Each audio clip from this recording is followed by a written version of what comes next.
시청자 여러분, 안녕하십니까. 오랜만에 뵙겠습니다. 제가 가급적 현실 문제에 대해서는 좀 멀리하고 제가 최근에 공부한 그 종교 문제 쪽으로 좀 심도 깊은 강의를 진행을 하려고 하고 있는데, 또 이 세상을 무시하고는 뭐 되는 일이 없어 가지고 다시 한번 강의를 하겠습니다. 엊그제 신문 보니까 정부가 강남해졌다, 이렇게 이제 제목을 뽑았더라고요. 제가 결론적으로 말씀드리면, 여러분들도 잘 아시지만은 자식 이기는 부모 없고, 자식 이기는 부모 없고, 여론을 이기는 권력이 없어요. 그리고 시장을 이기는 정부가 없다는 말입니다. 그래서 정부는 시장에 개입하면 할수록 시장만 망가뜨리고, 결국은 시장만 망치는 게 아니고 권력 그 자체가 망한다는 겁니다. 이게 어제 오늘의 일이 아니고 수천 년 전부터 이러한 경고가 나왔죠. 시장은 문제가 있는 것 같지만 자유롭게 둬야 됩니다. 빈 부익부 같이 보이더라도 그대로 둬야 거기서 기회가 있는 것이죠. 원래 이 자유경쟁시장은 빈익빈 부익부가 아니고 빈소부, 부대부입니다. 돈이 있는 사람은 돈을 더 크게 불릴 수가 있고, 돈 없는 사람은 적은 부자 되는 거예요. 적은 부자를 거쳐서 중간 부자, 중간 부자를 거쳐서 큰 부자가 되는 겁니다. 이게 자유시장 경제에 숨어있는 가장 키포인트 핵심 원리인데, 사람들이 우선 없다고 해서 부자들 욕이나 하고 말입니다. 강남 테헤란로의 삼성 건물 앞에서 맨날 이재용 구속하라고 그 거지 같은 놈 한 놈 있어요. 그런다고 이재용이가 구속됩니까? 그리고 이재용 구속된 데 지한테 뭐 돈 나오나요? 아무도 나오는 거 없어요. 그 전부 참 기가 막힌 일입니다. 여러분, 자본주의 경제는 부자가 망할 수 있다는 거 대단히 중요하죠. 그 다음에 가난한 사람이 부자가 될 수 있다는 거 중요합니다. 여러분, 과거에 그 사회학자들이 쓴 글을 보면은 공산주의나 사회주의 사회에 가보면 없는 게 딱 한 가지가 있대요. 뭐가 없는지 아세요? 국민들의 얼굴에 웃음이 없는 겁니다. 동서 베를린이 분단되어 있을 때 동독과 동베를린에 가보면 국민들의 웃음이 없어요. 즐거움이 없고 기쁨이 없는 겁니다. 지금 북한에 매스게임 할 때 막 수령 아바이 막 하면서 눈물 뻘뻘 흘리는 그 웃음 아니잖아요. 그거는 살기 위해서 보여야 하는 그 웃음이지. 바로 이런 겁니다. 그래서 자유시장 경제가 그렇게 중요한 건데, 정부에서 그거 뭐 한번 손봐주겠다고 덤벼 들었다가 지금 개망신 당한 거 아닙니까? 24번째 부동산 시장, 부동산 정책 실패했죠. 왜 2021년도 국정연설에는 아예 부동산 붙자도 안 들어갔대요. 불과 2달쯤 해도 나 부동산 꼭 찾겠습니다 하는 그 대통령 아닙니까? 그 잡았습니까? 왜 못 잡아요? 잡으면 되지. 그러면 지금이라도 우리가 아직 실수했네. 우리 인생 사는 게 뭐예요? 실수하면 다시 고치면 되잖아요. 그게 참 기가 막힌 겁니다. 이 국민들이 이래서 자꾸 울분을 가지는 거거든요. 24번 부동산 정책했는데 강남은 자꾸 오를 수밖에요. 예? 오를 수밖에. 그리고 뭐 이번에 대책이라고 나온 거 보니까 고층을 자꾸 만든대요. 여러분, 우리가 까치입니까? 까치집에 삽니까? 자꾸 위로 올라가 살게요. 서울은 이제 그만 개발해야 돼요. 지하철도 그만 뚫고, 예, 도로도 이제 그만 만들고, 서울은 이제 그만 개발해야 돼요. 그럼 자꾸 개발하면 살기 좋은데 어디로 들어와요? 서울로 수도권으로 들어오잖아요. 그럼 전 국민 5천만의 수도권 거주화 시대가 이제 옵니다. 벌써 2천만이 넘었잖아요. 서울 수도권에. 지방 거점도시 기껏해야 한 500만에서 300만 다 빼버리면 거의 서울 수도권에 다 와 있잖아요. 그런데 또 만든다고 그러면 됩니까? 안 되잖아요. 자꾸 들어오는데 어떻게? 있는 그곳에서 잘 살도록 정치를 펴야 되는 겁니다. 제가 하는 그 화식경제의 첫머리에도 백성들은 먹을 거, 입을 거, 그리고 안전한 곳을 찾아서, 더 살기 좋은 곳을 찾아서 이리저리 떠돌아다니지 않게 만드는 것이 정치의 가장 기본 핵심인데, 이게 안 된다는 겁니다. 이게 안 되면 유리글씨가는 백성들이 나오고 그들이 세력을 규합해서 정권을 무너뜨립니다. 이 자유민주주의에는 4년에서 5년마다 한 번씩 정권을 무너뜨릴 수 있는 기회가 합법적으로 주어지잖아요. 여러분, 그거 무섭지 않습니까? 정치하는 분들요. 지금 미국 꼬라지 보십시오. 4선 5선 했다는 그 유명한 하원 의장, 상원 의원들이 하는 꼴을 보세요. 완전히 시정 잡배잖아요. 그런데 우리나라로는 그 사람들은 탓하지 않고 트럼프만 욕해요. 트럼프가 뭔 잘못 있나요? 아니, 선거에 덤프 트럭으로 그냥 부정 투표지 막 집어넣은 그런 분들은 욕을 안 하고 왜 트럼프를 욕을 하는 거야? 언론도 미쳤어. 너희들이 인류대학 나와가지고 시험 통과해가지고 기자 된 놈들이냐고. 그러니까 나라 꼬라지가 안 내는 거야. 아니, 부정한 놈이 나쁘지, 부정한 거 나쁘다고 얘기하는 그 사람이 나쁘냐 이겁니다. 오늘 신문 보니까 취임식 불참하고 공군기지도 송별행사하는데 트럼프가 미친 소리 하고 있어요. 트럼프 저래 안 하거든요. 지들이 원하는 거지. 저렇게 했으면 좋겠지. 어떻게 해서 거짓말하는 걸 옹호하는 시대가 되어버렸냐 이 말입니다. 자, 여러분 1월 15일 날 기사 보니까 코스피가 3085.90이에요. 그런데 2.03%가 떨어져가지고 64.03포인트가 떨어졌네. 그런데 왜 떨어졌느냐? 동학개미, 여러분들 미안하지만 제가 늘 얘기하잖아. 동학개미 다 망합니다. 거품론에 발목 잡힌 동학개미. 이 제목 자체가 잘못된 거예요. 거품론이 아니고 거품이지. 그런데 왜 거품론에 발목 잡힙니까? 자, 이주열 하는 총재가 이 거품이라고 경고하니까 또 이주열을 공격하고 있어. 그러면 주가가 4,000포인트 올라가면 우리나라가 뭐가 달라지나요? 기반 산업 하나도 없이 다 무너져 버렸고 없잖아요 지금요. 왜 없느냐? 여러분 아들 제 아들이 놀고 있잖아. 할 일이 없어가지고. 일자리가 있으면 가서 일하지 놀겠습니까? 없으니까 못하는 거 아닙니까? 그런데 자, 주가만 올라가면 어떻게 돼요? 주가만 자꾸 올라가면요. 그거 안 되는 거죠. 큰일 나는 겁니다. 그리고 또 어느 신문에 보니까 기관이 지금 그 매도를 자꾸 한대요. 당연히 매도하죠. 왜? 올랐을 때 판다는 것은 그거는 거대 자본의 속성입니다. 그러면 거대 자본이 팔고 나가면 어떻게 돼요? 보합세를 유지하다가 뚝뚝뚝 떨어져요. 와르르 무너져요. 이때 무너질 때 다 죽는 게 누구냐? 개미 죽는 거죠. 개미요. 개미 한 마리 죽는다고요. 요즘은 언론에 보도도 안 해줍니다. 경마장에서 돈 잃고 하나 죽었다. 뭐 주식 실패해가지고 하나 죽었다. 기사거리도 안 돼. 기사에 그런 거 이제 채워주지도 않아요. 자, 그 신영증권의 그 리서치 센터장이 올해 들어 600포인트가 올랐는데 60포인트 정도 빠졌다고 해서 추세를 바꿀 조정이라고 얘기하기 어렵다. 이게 거짓말이거든. 이게 제 친구도 여기 하나 리서치 하는 사람이 있는데 그 사람 늘 하는 얘기가 상승장에서 하는 얘기는 꼭 이런 얘기만 한대요. 내렸지만은 그게 뭐 큰 중요하지 않아. 또 오를 거야. 이렇게 얘기한답니다. 그러면서 갖다 주워 대는 거죠. 뭐 향후 중시는 미국의 뭐 국채가 어떻고. 아니, 미국 그렇게 얘기하면서 미국에 왜 매달립니까, 여러분들? 또 뭐 미국 금리 상승이 뭐 어쩌고 저쩌고. 그 이주열 하는 총재가 보니까 금리를 좀 올릴 것 같은 이러한 그 생각을 하는 것 같아요. 그래서 이게 정말 그 굉장히 큰 문제인데 결국은 뭐냐면은 원리를 모르고 핵심을 모르는 사람들이 그 세상만 바라보고 가다 보면은 그냥 떨어져 죽는 거죠.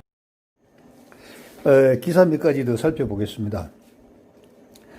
더 강해진 강남 불패, 강남만한 곳 없다. 희소성의 계층 상승 욕구 가세. 여러분, 강남에 살면은 계층이 상승됩니까? 정말 이따위 기사 쓴 그 정말 언론사들 정신 좀 제대로 차립니다. 보니까 강남은 부동산 계급의 정점입니다. 이렇게 되어 있네요. 재건축 규제 공급 줄여서 몸값이 올라갔다. 뭐 상속 증여 대물림으로 매물이 줄어들었다. 집값 전세값 뛸수록 수요가 더 몰린다.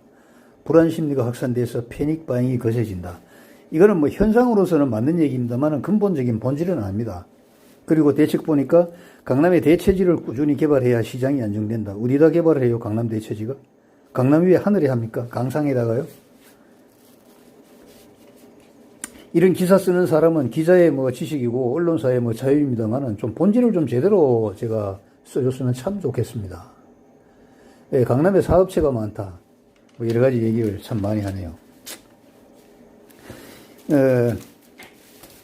또 어떤 신문에 보니까 문정부 3년 동안 자산버블 빈부격차 훨씬 키웠다. 어떻게 감히 지금 상황에서 이런 그 보도를 쓸 수 있습니까? 올랐지만 정치는 잘했다고 해야죠. 상하위 20% 순자산 양극화가 심화되었다. 2017년에 100배인데 작년에는 167배가 되었다.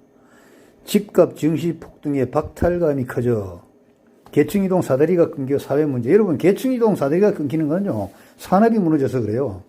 아니 20대 30대가 할 일이 없어가지고 놀고 있고 또 40대 말이나 50대 후반에 퇴직한 사람들이 앞으로 살아야 될 날이 40년 50년인데 지금 일거리가 없잖아요. 기껏해야 지하철 택배, 그 다음에 이제 경비. 지금 정부에서는, 저도 퇴직자입니다만 정부에서는 뭐 재취업 뭐 가보면 전부 경비하라는 밖에 없어. 결국은 그거 가지고 정부 기관에 근무하는 사람들의 자기 복무 연수만 자꾸 연기하는 거지. 쉽게 말해서 퇴직한 사람들을 위해서 정치를 한다고는 하지만 사실은 퇴직한 사람들을 위하는 게 아니고 그 사람들을 위한다고 앉아있는 공무원이나 관계기관에 그 자기들 일자리 계속 유지하는 거예요. 또 보니까 수도권 땅 용도를 변경해서 집 공급 확대를 검토한다. 여러분, 용도 변경해가지고 집만 자꾸 공급해놓으면 나중에 어떻게 돼요? 나중에 어떻게 됩니까? 사람은 줄어든다는데요. 여러분, 사람 줄어든다는 게 얼마나 무서운지 아십니까? 간단합니다. 나이가 많으신 분들이 자식 없어가지고 저 설날 하나 찾아올 자식도 없는 거 얼마나 쓸쓸해요. 국가도 똑같습니다. 줄어들면요. 우리는 이미 가정에서 겪고 있잖아요. 그리고 자식 있으나 없으나 똑같은 거 있잖아요. 취직도 안 하고 아버지 카드, 엄마 카드 들고 다니면서 계속 돌아다니는 그 자식 거 있으나 마나한 겁니다. 뭐 경제가 중요하지, 경제가 전부 다냐? 전부 다죠, 경제가요. 경제가 받쳐주지 않는 곳은 꿈도 살아날 수가 없는 거 아닙니까? 그래서 그러면서 또 자꾸 뭐 산업안전보건법인가 해가지고 최대 형량을 징역 10년 6개월로 이렇게 기존 양형 기준을 높였네요. 물론 이것도 목적이야 있겠습니다만은 전체를 좀 두루두루 보고 좀 했으면 참 좋은 것 같고요. 내 집 신혼 대 전세 신혼, 30대 친구 사이의 인생 격차. 정말 멋진 분석입니다. 그러나 여러분, 기나긴 인생입니다. 집 마련할 기회는 언제든지 있고요. 수도 없이 많습니다. 그러나 진짜 집을 마련해야 될 기회일 때 여러분들은 주목하지 않는다는 거예요. 왜? 옆집이 주목 안 하니까, 옆집이. 옆집이 주목하지 않으니까 여러분도 하지 않는 것이죠. 문 대통령이 주택 공급 확대 발표 이후에 설익은 대책 쏟아내는 당중. 설익은 대책 쏟아낼 수밖에 없는 게 왜요? 지식이 없으니까. 내 백성이 지식이 없어서 망한다고 했잖아요. 아는 게 없으니까 하는 짓이 이거밖에 없잖아요. 사실 저도 테헤란에 제 친구들하고 같이 사업을 합니다만은 정말 이렇게 좌파 정부 무식한지 몰랐어요. 어떻게 보면 저희들도 심정적으로는 보수가 아니란 말입니다. 뭔가를 좀 고치고 싶은데 들어가 보면은 20곡 중에서 3곡을 못 넘어가. 말하면 3마디째부터 못 알아들어. 맨날 가일차게 뭐 인간이 먼저다, 사람이 먼저다 이런 소리는 하지만은 가가지고 딱 그 페이퍼를 들고 앉아 얘기하면은 3마디만 지나가면 졸고 앉아 있어. 졸고 앉아 있어요. 설익은 대책 쏟아낼 수밖에 없지 않습니까? 자꾸 집값이 올라간다고 얘기하는데 그럼 떨어졌을 때는 뭐 했어요? 여러분들, 기자 여러분들, 집값 떨어졌을 때 지금 집 살 때라고 얘기해야죠, 지금. 왜 안 합니까? 이번에 김현미 국토부 장관이 하도 해도 안 되니까 이렇게 집값 오르는 기본은 박근혜가 만들어 놨대요. 왜 당군 할아버지가 만들었다 그러지? 왜 박근혜 만들었다 하나? 그 정치 그렇게 하려면 내려오세요. 하지 말고요. 할 사람 많아요. 제가 해도 됩니다. 네. 정말 기가 막힌 그 얘기들만 자꾸 나오고 있습니다. 한국 경제 한번 볼까요? 선악 프레임을 걸어놓고 공유 개혁 걸어놓고 이제 편가르기 한다 이겁니다. 자, 패닉 비투, 이게 제가 좀 설명할 건데 신한은행에서 신용대출 대폭 줄인다. 잘하시는 거예요. 빨리 줄여야 됩니다. 빨리 줄여야 돼요. 패닉 비투, 이게 정말 문제입니다. 철수가 사는데 영자가 괜히 불안한 거예요. 여러분, 철수가 사는데 내가 왜 불안해요? 여러분들에게 맞는 주특기를 개발해야 돼요. 돈 벌 수 있는 기회는 참 많거든요. 뭐 역세권에 땅을 산다든가, 개발 예정지에 가가지고 미리 가서 땅을 좀 산다든가, 뭐 금을 한다든가, 뭐 한다든가 참 많아요. 돈을 벌 수 있는 소재는요. 그런데 남이 하는 거 따라가면 안 되는 것이죠. 비투입니다, 비투. 여기 직장인 최고한도 5천만 원인데 여러분 5천만 원 빚내가지고 투자했다 날리면 5천만 원 갚으려면 몇 년 고생해야 됩니까? 왜 이런 것은 여러분들 왜 안 합니까? 집 사는 데면 19년 6개월 걸린다. 이 빚 갚는 데는 왜 몇 년 걸린다. 이거 왜 분석 안 해요? 한은 총재가 경고했죠. 거품 판단은 어렵지만 증시 상승이 너무 빠르다. 거품 소리가 한은 총재 입에서 나오면 이미 거품이 상당히 진행돼서 이제 역거품이 나올 때가 됐다 이겁니다. 이거 빨리 알아차려야 돼요. 자, 외국인들이 심상치 않은 매도 행진이다. 한국 증시에서 속도 조절이 아니고 원래 거대 자본은 낮을 때 들어와서 가격을 부풀린 다음에 증시가 가격이 달아오르면 팔고 나가는 거예요. 프랑스의 그 투자 전문가 코스탈라니가 그랬잖아요.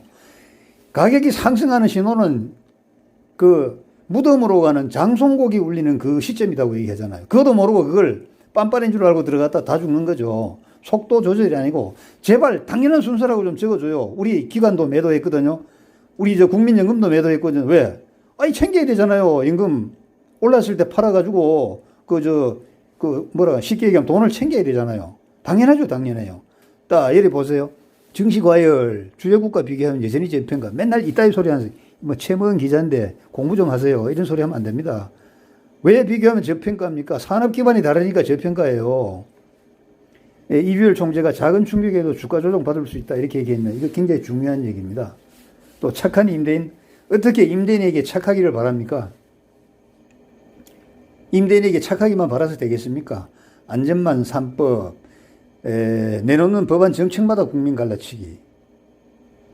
참 기가 막힌 거죠. 이익공유제는 도대체 뭐예요? 이익공유제라는 게 난 참, 장하성 그 정책실장의 소득주도 성장, 그 다음에 이낙연 이 양반의 이익공유제. 이익공유제는 왜 공유해야 돼요? 내가 돈 번 걸 왜 남에게 왜 나눠야 돼요? 또 옆 사람이 돈 버는데 내가 무슨 염치로 가가지고 그거 저 돈 번 거 내놔 이겁니까? 이거 공산주의잖아, 이게. 그게 돈 벌기는 능력대로 벌고 쓰는 놈은 필요에 따라서 쓴다고 그렇게 공산주의 이론에 나와 있잖아요. 여러분 그거 맞습니까? 지지율 떨어지자 반전카드로 아니죠. 경제의 핵심을 좀 접근하시기 바랍니다. 아, 정말.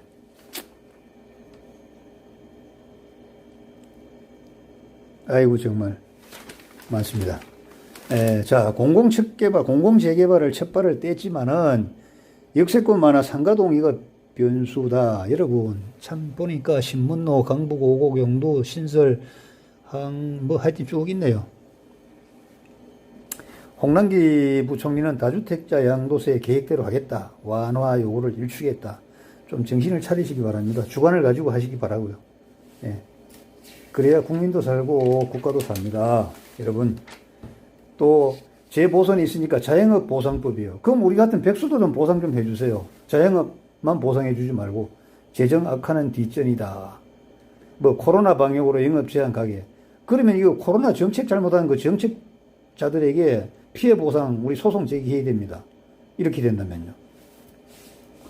또 뜬금없는 사면론에 응답할까 뭐 이렇게 얘기하네요.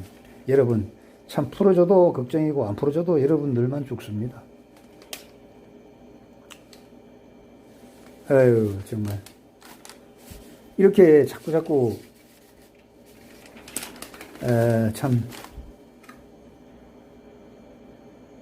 그게 보니까 또 대출을 옥죄기 전에 미리 받아두자. 마이너스 통장 인출이 급증되고 있다. 여러분 그렇습니까? 미국의 PD 이장 파월이가 출구 전략 얘기할 때가 아니다 얘기했네. 연내 양적 완화 축소 관측에 금리 인상 시기 가깝지가 않다. 뭐 이게 쭉 얘기했습니다. 여러분 제가 지금 연초에 뭐 쭉 그냥 관찰만 하다가 오늘 몇 가지 말씀을 드리고 있는데 경제는요 본인이 주도권을 가지고 있어야 됩니다. 본인이 주체가 돼야 되는 거예요. 남이 한다고 따라가면 안 되는 겁니다. 남이 여러분 그 돈과 관련된 얘기를 남이 정확하게 가르쳐 줍니까? 안 가르쳐 주잖아요. 그러니까 남이 하는 대로 따라 하는 게 아니고 여러분들이 주체가 되어서 주관을 가질 수 있도록 지식을 여러분들이 습득을 해야 되는 겁니다. 그래서 자기에게 맞는 투자 계획을 세워가지고 이 자본주의 자유시장 경제 내에서 자기가 할 수 있는 한 이 재화를 불려나가는 거 그것이 대단히 중요하죠. 정말 우리가 지금 정치적으로 보수합니다만은 저도 사실 보수들에게 맨날 비판합니다만 이거 와이로 세력이에요. 와이로 세력. 뒷돈 세력이라고요. 저보다 삼촌들 큰 형님들은요 와이로 세대예요. 와이로. 뭐 하나 주지 않으면 해주지도 않았어요. 심지어 요즘 여러분들 지문만 착 대면 착착 나오는 거 주민등록증 초본 있잖아요. 그거 하나 발급받으려고 6시간 기다려야 돼요. 아침 9시에 면사무소 가가지고 담배 두갑 질러주고 오후 2시 되면 겨우 나와요. 물론 그때는 연필로, 칠필로 쓰던 시절이니까 발급 자체가 힘들기도 했지요. 그렇지만은 그것뿐입니까? 이 사회가 정말 고요했던 농경사회에서 산업사회로 발전되면서 역동적으로 발전하니까 그 낌새를 차린 사람들이 더 빠르게 움직이기 위해서 급행료를 줬던 겁니다. 솔직히 보수 여러분들 그렇지 않습니까? 지금 좌파들 도둑질 한다고 욕하는데 원래 그 도둑질의 근본은 보수 여러분들 아닙니까? 한번 생각해 보십시오. 나누는 것은 절대로 못 나눠요. 왜? 내가 먹어야 되니까. 종이 한 장 안 줘요. 그리고 맨날 정부 욕하고 좌파 욕하고 여러분 그러면 됩니까? 정말 모범을 보이세요. 모범을. 왜? 나누는데 모범을 보이라 이겁니다. 나누는데. 그러면 여러분들도 살고 국민도 살 것 같아요. 참 저도 어떻게 보면 엉터리 평론가 뭐 요즘 방구석 외신이라고 저 숙대 교수가 그 유튜브 만들었던데 저도 어떻게 보면 이 방구석 평론가인데 여러분들 참 이 사회 좀 잘 살도록 우리가 조금씩 노력하는 그런 시기가 됐으면 좋겠습니다. 여러분 감사합니다. 안녕히 계십시오.